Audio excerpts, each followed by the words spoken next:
I believe that the way the system crystallized in the 19th century and now is copy-pasted till these days is benefiting the average, the ones that are fitting into the box that was pre-designed in different times. Most of traditional school is text-based, which for someone with dyslexia is extremely hard.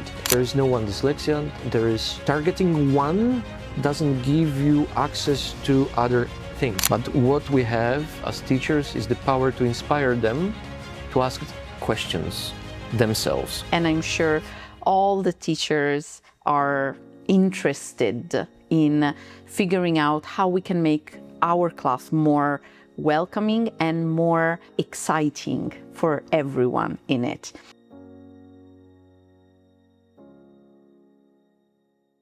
Welcome, everyone.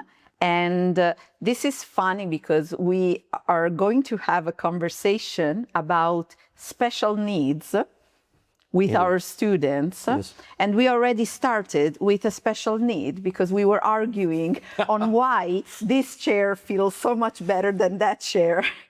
It's a very specific special need. Like we carry our own OCDs and quirks, right? Oh, okay. So before we get into it, can you briefly introduce yourself? Sure. So my full name is Łukasz Wojciech Jan Kosowski. That's a very difficult name. It's a tongue twister for quite a few cultures around Europe, but it kind of sells my own culture from its own quirky language perspective, as in I was born and raised in Poland, and I carry that with me. I live and work in Prague, and I divide my time between Europass Teacher Academy and youth work through Erasmus. So you are from our Prague location. Yes. The teachers can find you in our Prague location. Or they ask me to come over to them, as in the freelancing part of my life never stopped. I feel like I don't want to introduce you because it would be a spoiler. A bit, but for sure, yeah. Would you like me to carry on then? Please tell us something about how you became a teacher. I never wanted to be a teacher because I was raised by teachers, and I had the unfortunate pleasure of learning the darker side of education from a perspective of a special needs student myself. And the difficulty for me is a combination of dyslexia combined with ADHD and high capacity in general, and that combination was quite toxic for teachers in the 90s when I was growing up in the formal education system of Poland.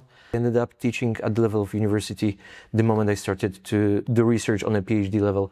When I started, I knew only one thing for sure, that I don't want to be one of those teachers that are conduits of formation, and they stand in front of a PowerPoint presentation or a blackboard, whiteboard, you name it, for the benefit of quoting books for those students to pass the test. Not only because how I believe it is limiting, not only the fascinating part of any scientific field, but also it kills work with students that are not average. I believe that the way the system of formal education crystallized in the 19th century and now is copy-pasted till these days is benefiting the average, the ones that are fitting into the box that was pre-designed in different times. Holistic education for me is the key for new paradigm of education that was seeing how things connect to each other from system thinking perspective to slow and fast thinking by Kahneman. All those concepts are constantly with me for self-analysis of my own difficulties, and whenever I work with new students, that mechanism is copy-pasted to have the full picture as much as possible. Okay, but before you decided to analyze these struggles and to use what you understand, right, in your profession, what were the struggles? Meaning, as a special needs student, which parts of school didn't just sound right? The school itself. As in that structure of formal education, sadly, I see it still happening. This meant that if you come with a certain package of problems or capabilities, you are not taken care as an individual. You are filtered through the exams, tests, and so on. In my case, it's a combination of fascination with storytelling and dyslexia, which makes it harder for me to process written and visual information as a text. My trick, personal one that kind of was reinforced in my family again, was memorization. So my hiding capability was connected to memorization of full words, full sentences, and a bit of a mechanism that reminds contemporary AIs as in prediction. Meaning, in order to pretend that I fluently read out loud, it was about preparing myself with a text, memorizing the full picture, and or predicting how the sentence would go. That was my way of hiding my problems regarding the language, but I couldn't hide during linguistic examinations, grammar exercises, and so on. And that meant me having the biggest conflict at a certain point with language teachers inside the formal education system, because the outcome of the process of them working with me was very simple.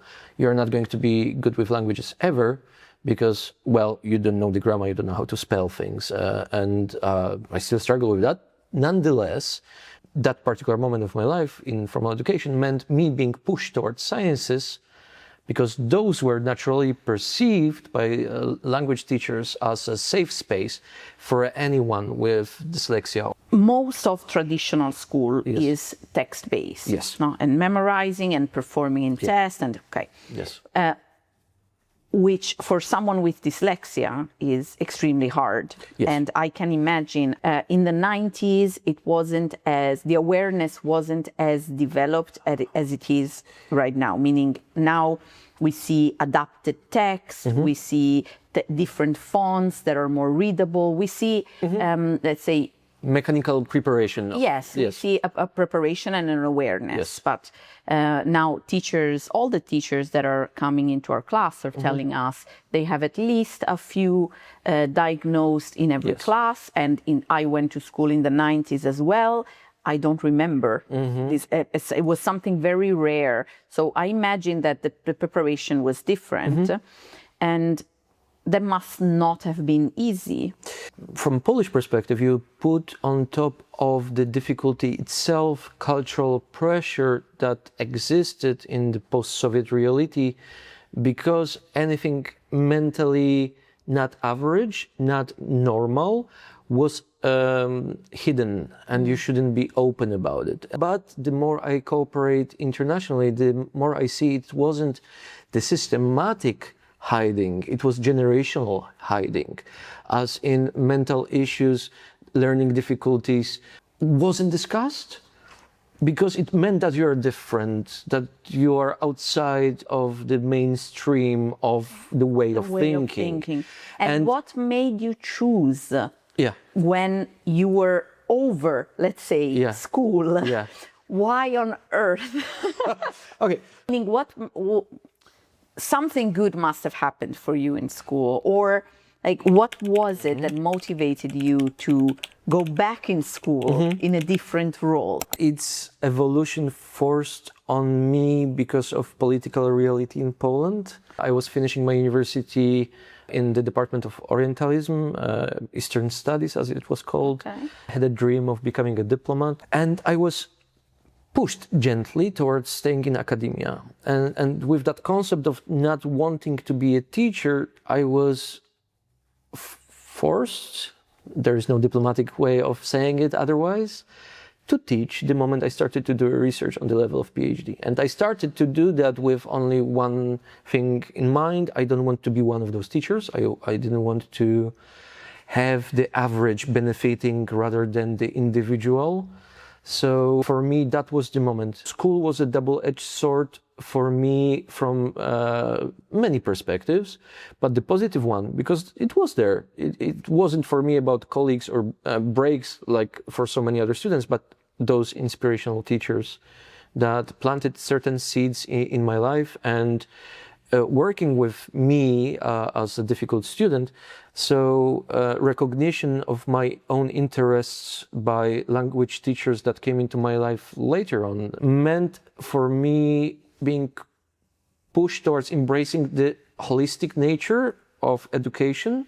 So sciences being my main driving force throughout formal education, were finally, at some point, supported by the things I loved the most, meaning languages, storytelling, history. And how it glues with one little sentence that I have heard from teacher that changed my perspective on many things. Write and tell stories about the things you love the most. Very simple sentence that is still with me, not only for my own sake, but whenever I teach other teachers about methodologies that work with me and work with my students, is exactly that. Embracing the diversity of the group with which you're working and understanding what they actually love. And it's a very difficult process for so many teachers because it means individualization of the process, which is super difficult. And I totally get that because of the time limit, but there are exercises that speed up the process. Sometimes it's more often than not, it's about giving trust to your students. So methodology-wise, the trick exercised on me that I still do with my students is, again, tell the stories about things you love, that's A. B, simplify the language. And that simplification at the level of my secondary school was through poetry.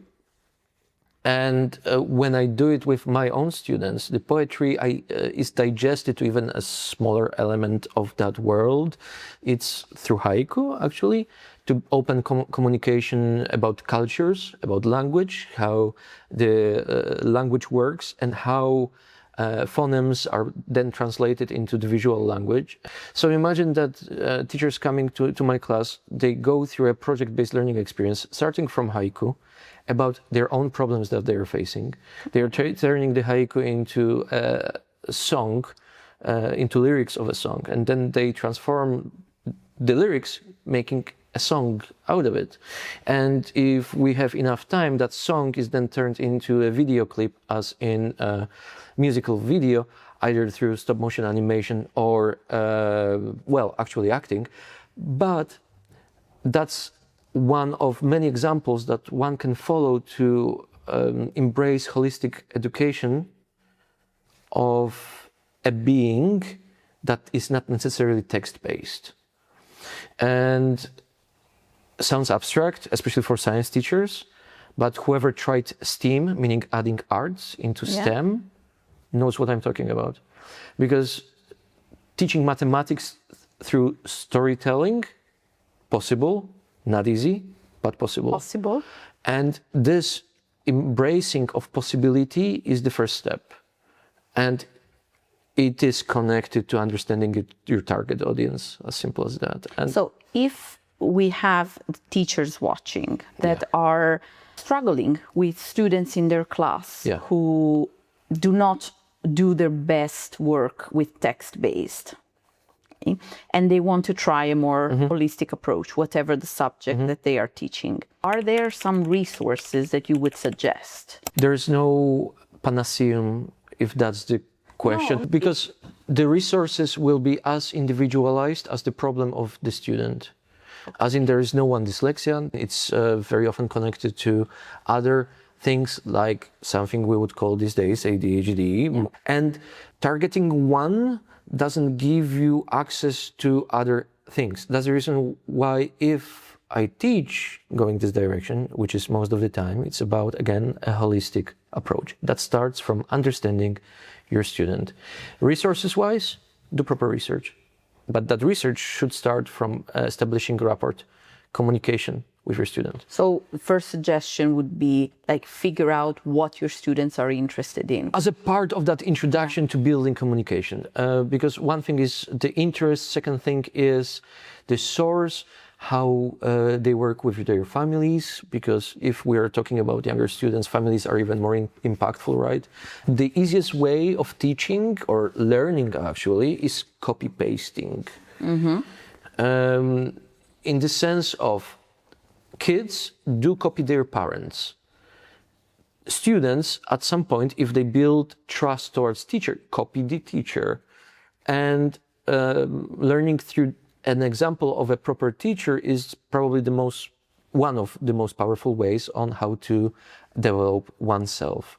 If we condense a proper approach to 45-minute block within a day, within a week, that's nothing. So if one teacher of one subject reaches out to make that effort, it's going to be about that one teacher and that one student, rather than having the whole environment embracing the awareness that one teacher, again, shouldn't be working in a vacuum, in a bubble of one subject, one approach.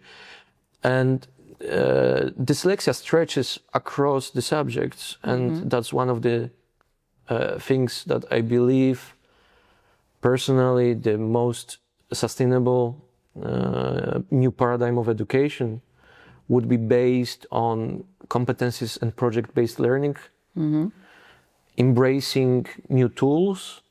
And new tools, of course, here, a big topic these days, AI, right? And for me, they are exactly this, tools. And if we're talking about education, it's about that holistic approach of seeing a person as a person, not a body that carries on the brain to the exam. That's paraphrasing of Sir Ken Robinson, of course. And again, you asked about resources.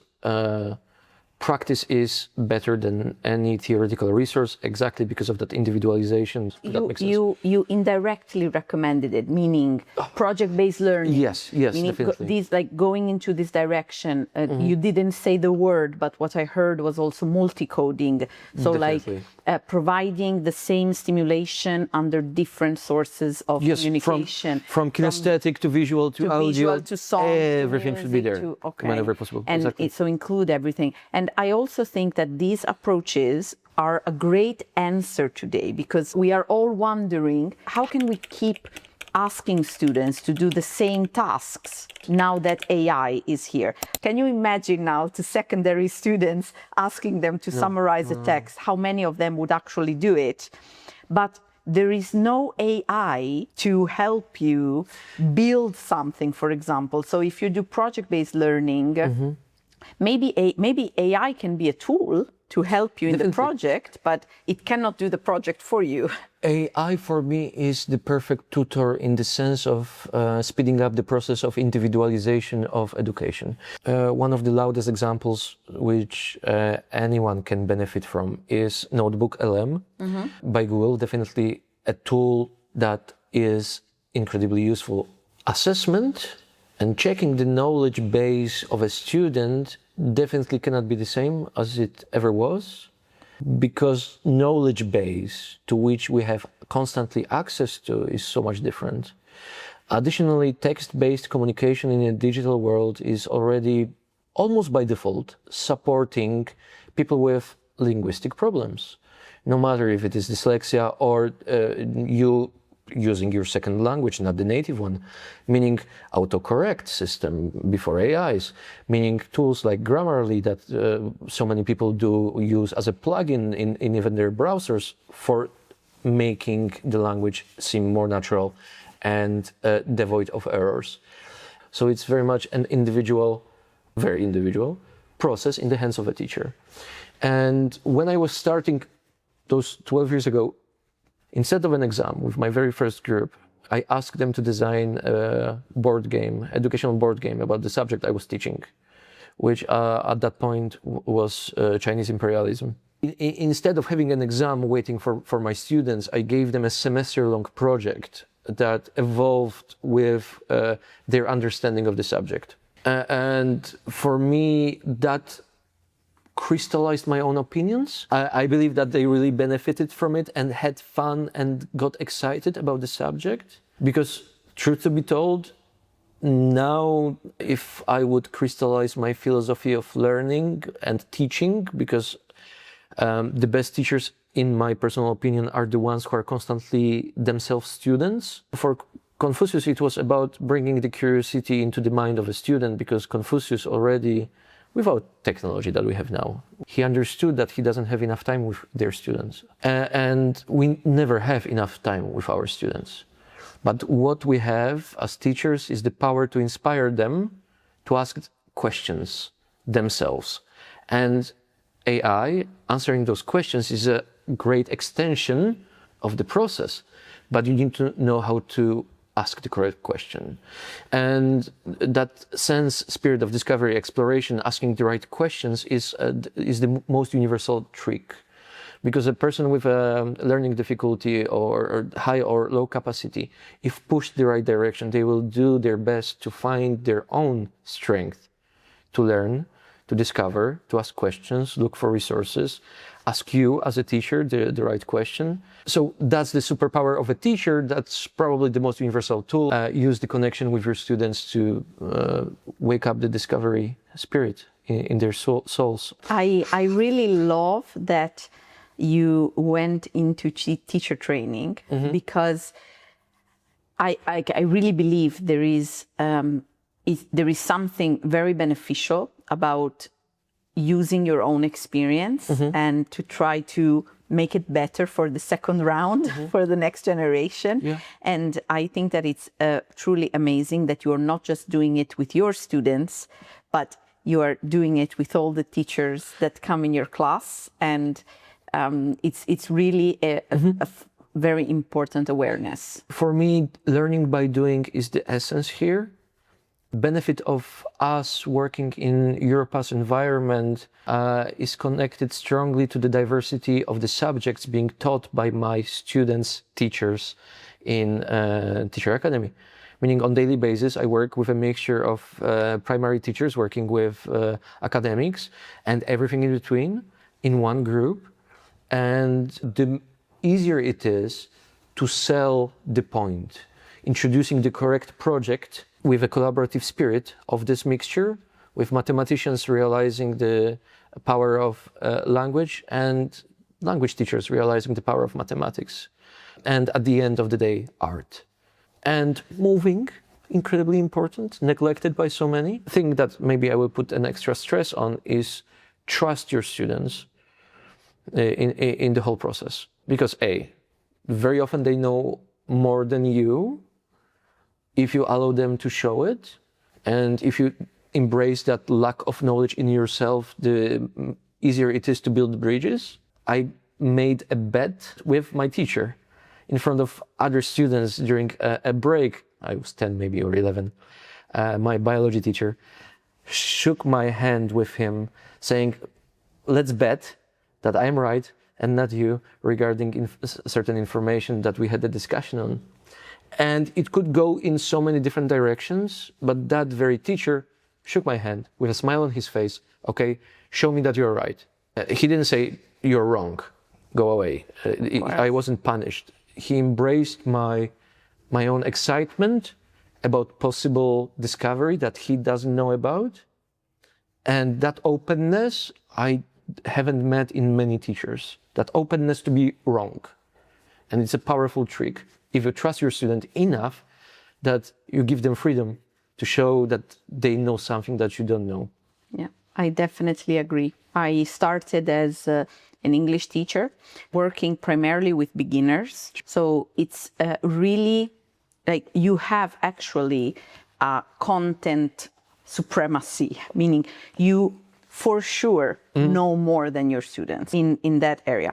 And it easily spills out. When I started working with Teacher Academy, the first few courses, I thought, like, this is how a teacher should feel. You should feel like you are the one in the room that knows more than everyone. And it was a very high bar to keep when your students are not A1 beginner English students. My own practice has improved dramatically from when I accepted and I said, wait, like these are all teachers that have 10, 20 years of experience. Exactly. I'm not expected to know more than them. I'm expected to be able to pull from them what they know and make it shareable. That's probably one of the reasons why working with me, a teacher like you, makes it a bit more special for the incoming teachers. For me, it was through youth work, through the experience with Erasmus, the strong embrace of non-formal education that made the trick, because I came into teaching methodologies from understanding that I will facilitate the process in between of people that are coming with their own package of experiences, that I will simply translate to different languages of communication, different styles of communication. And on top of that, I will put my own experiences with my own students, and how it all connects will be on the group, not on me with a PowerPoint, it's on the experience. And the dialogue.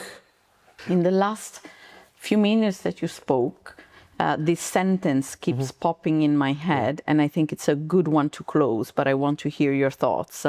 Think of yourself as a designer of meaningful learning experiences.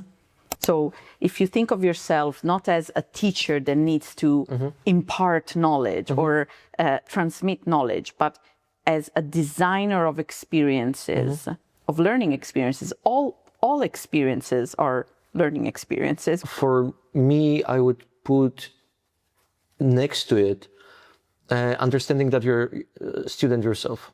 Designer already puts you a bit on the side of the group, not necessarily above, on the side of the group, because you're bringing something. But if you make yourself in a position as a part of the group, a co-learning, that makes the difference. So not designer, student yourself, with hopefully something to add to the portfolio of the prowess of the teachers with whom you're working, through your own experiences, through your own difficulties or clear prowess. One more element I would add, you're working with the full human being. Because designing learning experience should be for, again, everyone, not necessarily for your own comfort zone. The biggest compliment, and I believe not only for me, but it's a universal one these days, is hearing from students, working with you made me forget about my phone, about social media. And if what you do make people forget about the outside world for the sake of the experience, that's exactly what you want. You're on the right track. Yeah, you're on to something. Thank you so much, You're welcome. Lukasz, for all your input. It was very, very interesting, and I'm sure all the teachers are interested in figuring out how we can make our classrooms, all of our classrooms, more welcoming and more exciting for everyone in it. We don't want schools to be a performance that we have to do for the sake of the system. Exactly. Definitely not. We want it to be exciting. We want it to be a place where a lot of wonderful things happen for everyone in it. So thank you very much again. And you're welcome. I have so many more things to say, know, but we can keep it for this part two. Part two. We'll have a part two. Thank you very much, Lukasz. You're welcome. Bye-bye.